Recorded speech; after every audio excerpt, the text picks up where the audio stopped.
Part 2. You will hear part of a talk to a gardening club about a local park. First, you have some time to look at questions 11 to 14.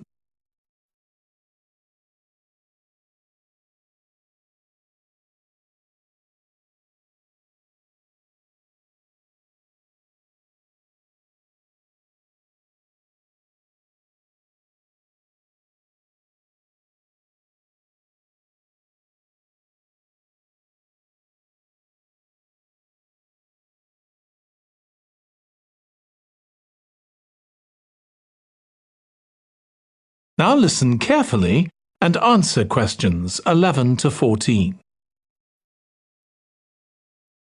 I'm very pleased to welcome this evening's guest speaker, Mark Logan, who's going to tell us about the recent transformation of Minster Park.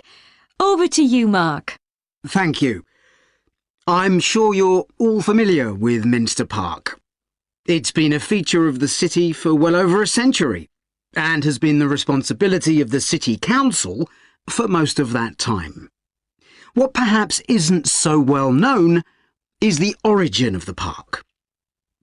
Unlike many public parks that started in private ownership, as the garden of a large house, for instance, Minster was some wasteland, which people living nearby started planting with flowers in 1892. It was unclear who actually owned the land, and this wasn't settled until 20 years later, when the council took possession of it. You may have noticed the statue near one of the entrances. It's of Diane Gosforth, who played a key role in the history of the park. Once the council had become the legal owner, it planned to sell the land for housing. Many local people wanted it to remain a place that everyone could go to enjoy the fresh air and natural environment. Remember, the park is in a densely populated residential area.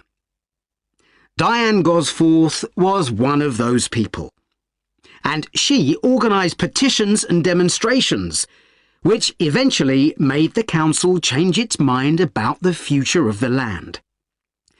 Soon after this, the First World War broke out in 1914, and most of the park was dug up and planted with vegetables, which were sold locally.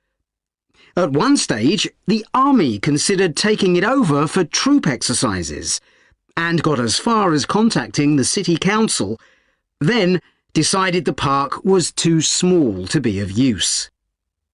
There were occasional public meetings during the war in an area that had been retained as grass. After the war, the park was turned back more or less to how it had been before 1914 and continued almost unchanged until recently. Plans for transforming it were drawn up at various times, most recently in 2013, though they were revised in 2015 before any work had started. The changes finally got going in 2016 and were finished on schedule last year.